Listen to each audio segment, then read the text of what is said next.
As game 4 does get underway. Here's the countdown. Dasuki will be spawning as the blue Zerg, Atero as the light blue Protoss on MLG Dual Site, a map that we've often mentioned as a Zerg favored map, but and then again, perhaps Atero, in choosing to veto Shakura's Plateau, had a specific plan here on MLG Dual Site. Yeah, and again, both these players probably haven't played this map too much. We do see Atera spawning as the teal Protoss in the eastern position, and Dasuki as the blue Zerg in the western position. Both these players probably haven't played this too much because it's not a ladder map, and a lot of North American players, unless they're doing a lot of internal team practice, don't have practice on maps that are just basically tournament maps. They do a ton of laddering, hundreds, thousands of games, and just not as much internal practice as they really should, especially when you have big tournaments like MLG using these maps, which you don't often see. Yeah, well, what often happens is that those players will purposely just vote down dual site and you're like, you know what, I don't want to practice on this map whatsoever. But in a series like this where you don't really have a choice to veto it, so if you go to a best of 7 series, someone on your team has got to play it. So perhaps the player should be a little bit more well aware, as Dasuki hasn't really tipped his hand as of yet. Meanwhile, Atero does build a low ground pylon, and as you mentioned, Matron, he will most likely have to use that Nexus as part of that wall. Yeah. And we'll see how successful he is with this. Yeah, a lot of times you're gonna have to place down an extra cannon, one sort of at the front of the Nexus, and then one sort of in the mineral line, and then you have to worry, a lot of times the Zerglings can still get into that mineral line.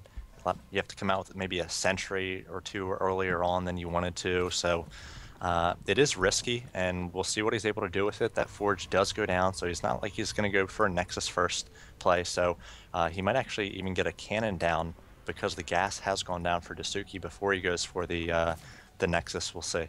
Atero does not know about that gas, though. He's just still sitting at the natural expansion, waiting for a hatchery. The hatchery should be established sometime around the 3-minute 30-second mark, but then again, Dasuki could opt to get metabolic boosts, queens, and zerglings and spend the resources that way, as that does seem to be the case. He is currently behind in terms of gas, not able to start that metabolic boost just quite yet, but the Zerglings will push away that probe, and the probe will have to pretty much run all the way home. Photon cannon finally being added in, and Atero using I guess a behind the minerals pylon to make sure that Zerglings can't really run behind there either. Yes, that cannon does go down, and the Nexus as well, and he actually might catch this Overlord. No, it looks like Dasuki will save that. Maybe not. Ooh, Yeah, whoa. yeah.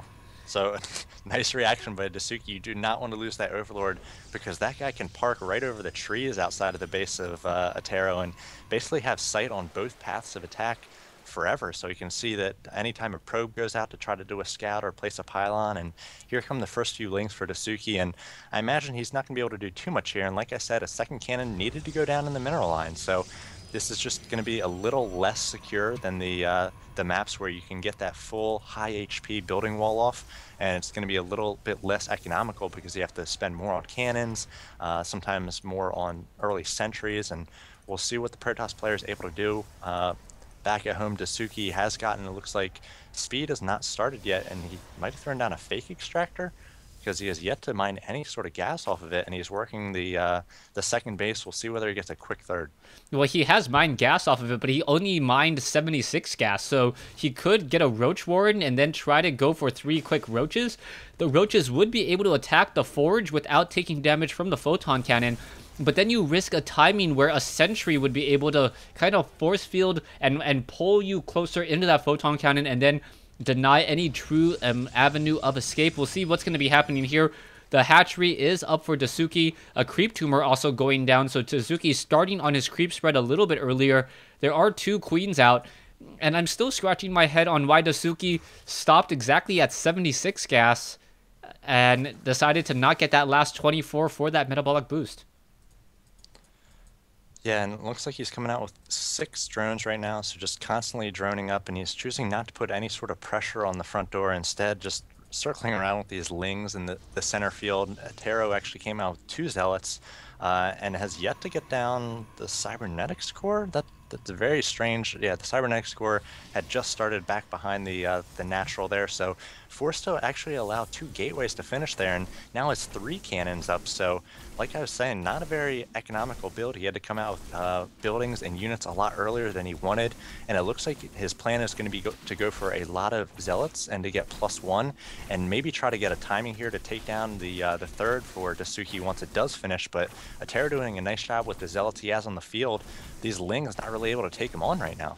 Yeah, Atero doing a great job somehow. No real damage has been dealt to these Zealots as of yet, as the hatchery down to 200 hit points, 100 hit points, or 200 dancing around back and forth. The Zealots look like they finally may get taken out, but they're going to park themselves in between the mineral patches, and then simply let the shields recharge once more and move off again. The hatchery is at 400 hit points about. It does have 1 armor now, but this is going to be very difficult to defend against, as the Zealots are here. Zerglings now swarming this location, and it looks like Atero will end up losing all of these Zealots, but not quite sure who came out ahead or behind in this exchange here.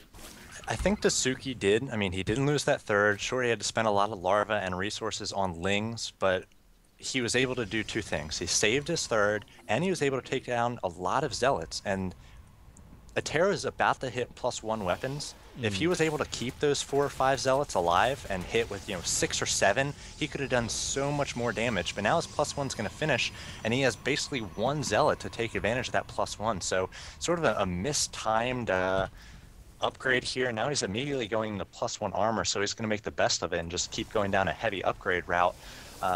But he really missed any sort of timing there, and Dasuki is just going to be able to drone and drone off of the 3 bases. He's already up to 55 drones compared to the 46 for Atero, and we'll see what sort of tech Dasuki does decide to go for here. He does have roaches out, but we've seen players do sort of a roach and muta hybrid composition, and we'll see whether he chooses to stay with just roaches or whether he's going to add infestors or mutas.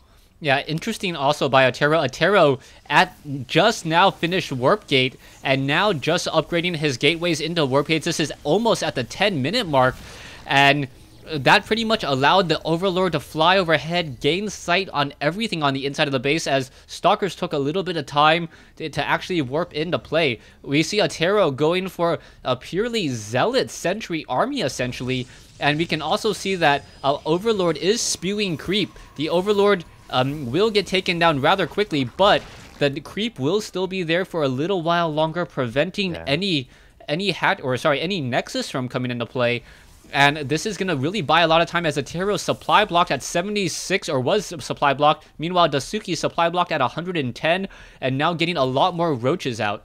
Yeah, I wish Dasuki wasn't supply blocked, because he's going to have a nice timing here where he's going to have +1 finish, roach speed finish, and he's going to have a very susceptible and vulnerable Protoss player trying to establish a third. He can just crash wave after wave of roaches at that third as Atero tries to place it down, and he's going to have a lot of success. He's going to be able to trade really economically. So he was supply capped, and now it looks like he's going to be going for Hydras, so he's sort of going to delay his attack, but he really needs to stop this third from finishing and really getting up and running. And this is sort of the timing where a lot of Zerg players take advantage of that high saturation off of 3 bases to just throw wave after wave of roaches at their Protoss opponent. Right now, I'm just really happy at Dasuki transitioning into Hydralisk. He kind of tipped his hand with a lot of roaches, and you saw Atero now, he does have Immortals, and also Sentries generally feel very confident against roaches, since they do attack so slowly and they have such a short range. Hydralisk with a range of 6 can clearly shoot beyond force fields, and it's much more difficult to try to split up Hydralisk than it is roaches, as long as the roaches are in the front. And then we'll see what's going to be happening here as the force fields, 2 of them miss pretty much, as only 1 unit was taken down, and now in comes the engagement. The proxy pylon, or the pylon already down now, as the roaches going to try to engage. They are eating up a lot of the force fields as the roaches are chasing after the units. Immortals too far in the back to really deal any damage, but the force fields now causing a problem as the roaches are not able to retreat. Yeah, this is the timing I was talking about. Very powerful for Zerg, especially as he does get a nice surround here. More and more reinforcements coming from the south. They're able to get a decent surround on the Protoss units, and he does need to focus down these Immortals, which are doing a ton of damage already with 7, 9, 5, 6 kills between the two, as there's kind of count there. But I think this is going to be GG for Atero, as he was very vulnerable there, trying to establish that third, and Dasuki hit a beautiful timing with Roach Hydra. Yeah, Roach Hydra already up to 168 food. He was at 170, almost 180 at one point, and the units are still flooding across the ramp. Atero trying to hold this, but he's not going to be successful. The Hydralisks were simply too much, and there's the GG. Dasuki now putting up vVv Gaming 3-1 in this Wednesday night StarCraft. Yeah, I think Dasuki played it a little bit differently than we've seen the other Zergs play this matchup tonight. We've had actually a lot of ZVP, and Dasuki got on his 3 bases, but he did not let the Protoss macro. He hit a timing there, and that timing was available in the other ZVPs as well. We saw in the second game, Mass actually had Roaches out on the field, taking down Zealots against Rocker when he was trying to establish his third, and he could have focused down that third and maybe prevented it from finishing, but he chose to sort of just macro up, and Dasuki did not allow Atero to macro up there. He hit a nice timing with Roach speed, +1, and those Hydras finishing, and Atero just had to GG. Yeah, I think actually +2 was finished by the end of the battle, and those Hydralisks attack very quickly. Their attack speed, I'm going to show my geekiness in StarCraft, is they attack every 0.83 seconds, which is faster than a Marine. And because of that, and because of their small size, their burst damage is absolutely huge, especially if you don't have force field. If you want to see how quickly Hydralisk can, if they go unchallenged, if there's not a lot of splash damage there, and they're in a very tight ball, as you saw them time and time again in this game, they have perhaps one of the highest DPSs for a ground unit in terms of being able to attack air and ground and their actual unit size. Yeah, so we will be moving on to, this is going to be game 5 now. vVv is up 3-1, and it's just Everrise left for Team Dynamic. So there's just one more player, a Terran player, and vVv has 3 shots at him. So going to have a ZVT in this next upcoming game, and if Dasuki does lose that, we're going to have a lot of TBT to end things for Wednesday night StarCraft. So vVv in a commanding 3-1 position. We'll see whether Dasuki is able to finish the job in the game 5 here.